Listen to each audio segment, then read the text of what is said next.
คนแรกแนะนำตัวเลยก็ได้ครับลืมเปิดไมค์เริ่มเลยนะ Good morning teacher and my friend Today we will present about food superstition My name is Miss Saowalak Muensaen My ID number is 63223600001 from accounting My name is Atipat Pattamanawin My number is 63223400013 from Logistics and Supply Chain My name is Sophita Prasoetsang ID number 63223470026 from Logistics My name is wipaporn sandang Number ID 63223470014 from Logistics and Supply Chain My name is Piyanuch Noppakun ID number 63223600012 from accounting My name is Nueangruthai chueaboon ID number 6322360000222 accounting My name is Jakkapong Kraiaon ID number 62225090012 Engineering Please watch the video and listen to summarize and answer the question.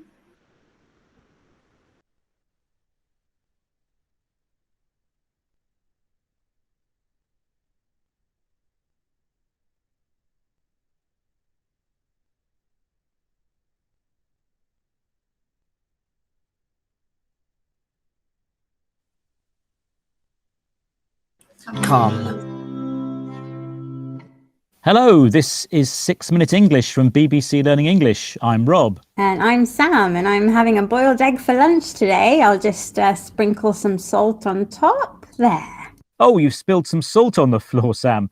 Quick, throw some over your left shoulder. Throw salt over my shoulder? What are you talking about, Rob?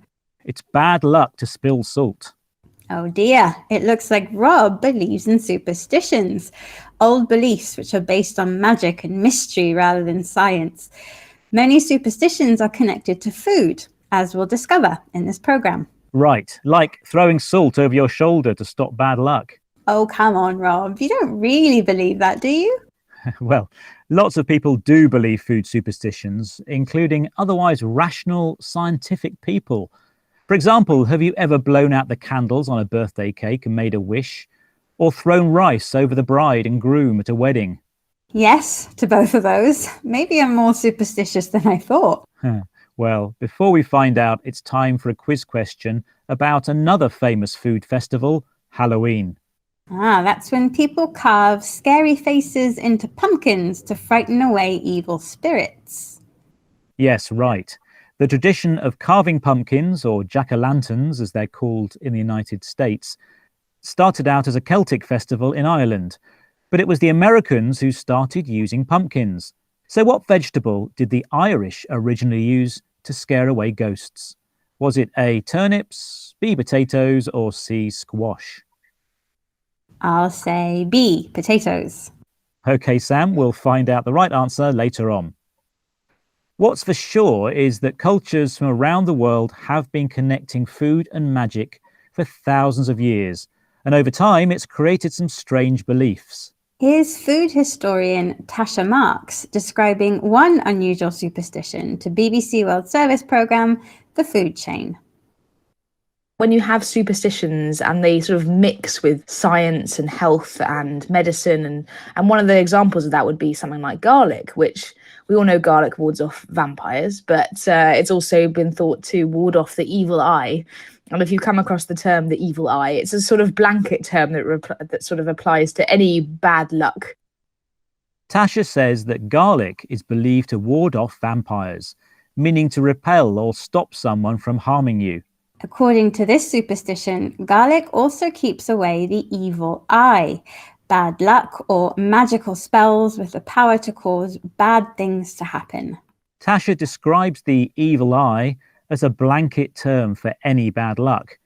Just as a real blanket covers the different parts of your body, a blanket term is a phrase that's used to describe many examples of related things. But food superstitions aren't only about bad luck. They also give our lives meaning. Jonty Rajagopalan owns a tourist agency in Hyderabad, India, where she introduces visitors to some of the city's food traditions. Here she's talking with BBC World Service's The Food Chain about a tradition connected with the Hindu New Year. Can you spot the different tastes she mentions? Some of the traditions give you a little bit of a lesson, like on every New Year, and not the 1st January, not the Gregorian calendar New Year, but the Hindu calendar New Year, we would always be given it's a kind of a chutney, which is made of all the 5 tastes. So you have sour, you have sweet, you have something bitter in it. And your mom would always give it to you saying that this is what the rest of the year is going to be. You'll have happiness, you'll have challenges, you'll have a little sadness, you'll have bitterness in your life, which I think is a very nice tradition. It prepares you for everything in life. At Hindu New Year, mothers give their children a special chutney, a mixture of fruit, spices, sugar and vinegar. Did you spot the chutney's flavours, Sam? There was sour, sweet and bitter. Mothers tell their children that the coming year, like the chutney, will have its own flavours, both good and bad.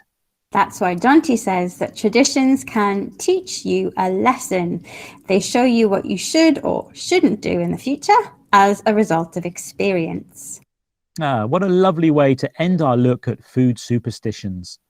Yes, maybe we should make chutney at Halloween instead of carving pumpkins, or whatever vegetable the Irish originally used.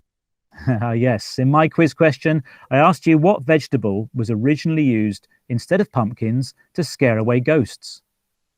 I guessed it was B, potatoes. Which was the wrong answer. In fact, turnips were originally used, so maybe Irish ghosts are smaller than American ones.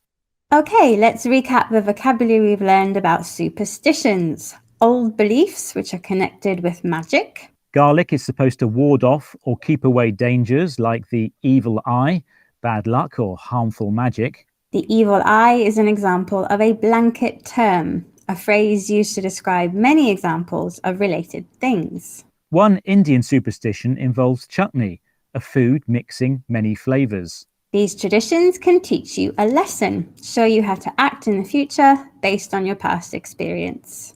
Right, well, that's all for this programme. Good luck with your language learning. And if you've enjoyed this topical discussion and want to learn how to use the vocabulary found in headlines, why not try out our news review podcast?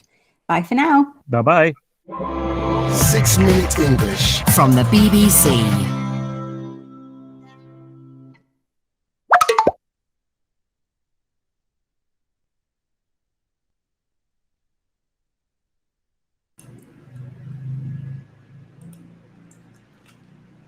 Food superstition has been around side and side times, and in each country around the world, there are many different beliefs as well as our content today. The garlic or evil eye will help to diffuse such dangerous eyes as the evil vampire, unfortunately, or dangerous magics. India's superstition belief in chutney, a various food mix, is a tradition that can teach you a lesson. So you must be good proceed in the future with your past experience.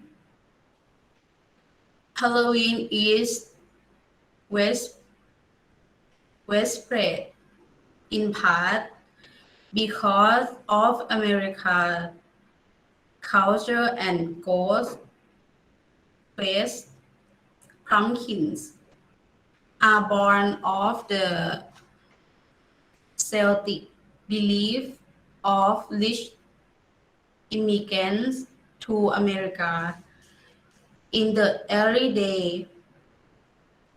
In traditional belief has plants, crow, turnips are used. They look like plants, but spherical. When they come to America, there are not many turnips, but pumpkins have many endemic plants. Let's use pumpkins. Thank you.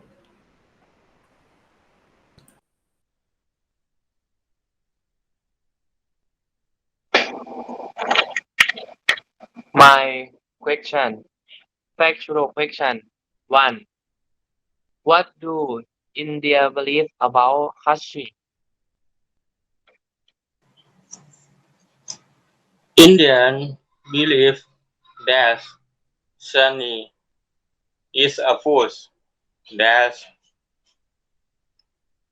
have a variety of flavor, sour, sweet, and bitter. So Indians are rice preparation for for everything in rice because rice have sweetness and bitterness. Thank you. Factual question number 2. Why don't garlics have pervasive evil?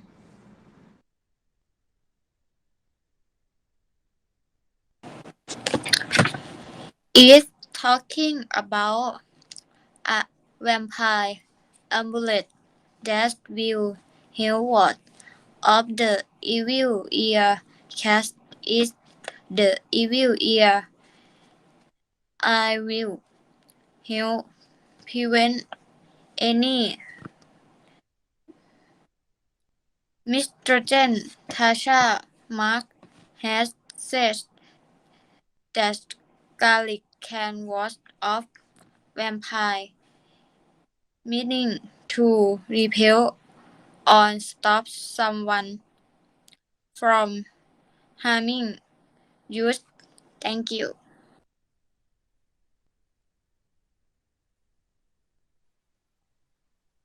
Number 3. What vegetable do Halloween use as vegetable and why is it this vegetable?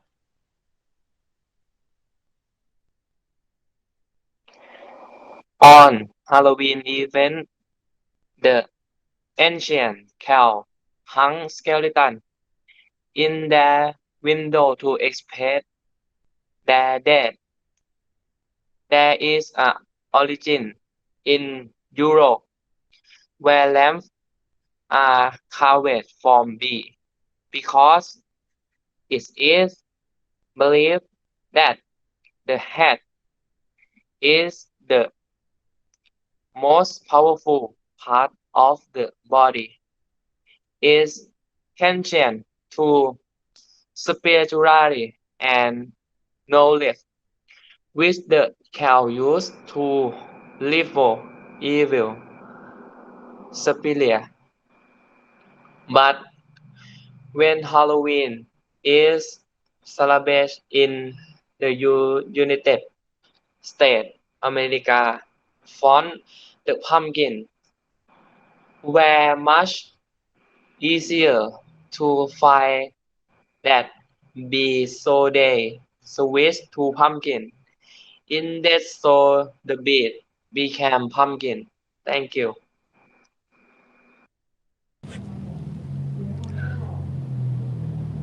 Opinion. Question number 1. What is your opinion about the UI amulet? If talking about an amulet that will have word of the evening eye, catch it the evening eye. I will have appearing any misfortune. Thank you. 2. What are your thoughts on the belief that garlic can ward off vampire or ward off evil? Garlic contains acid oil that has a bactericidal and active infective effect called illicins, which results in the elimination of bacteria in their body. Garlic can have word of evil because garlic has many benefits and properties. Thank you. 3. What is your opinion about the chaining tradition? It's a tradition that food is mixed with different flavors. It's a tradition that can teach your child a lesson. This food tastes good and bad. He will show you what you should or should not do in the future. It is a tradition that then teaches children a lesson. Therefore, you must act in the future based on your past experience. Thank you. That's all. Thank you for your attention and have a nice day.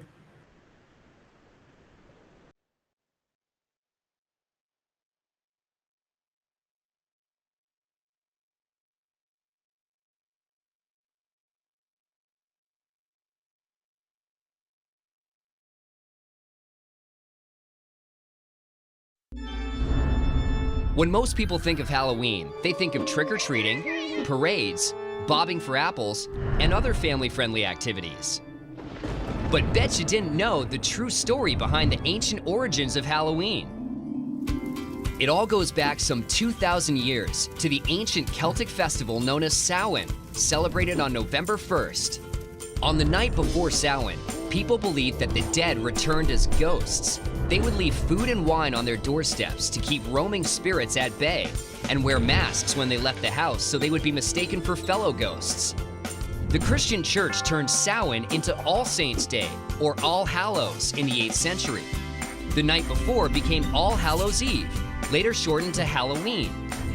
You've heard of trick-or-treating on Halloween, but what about souling or guising?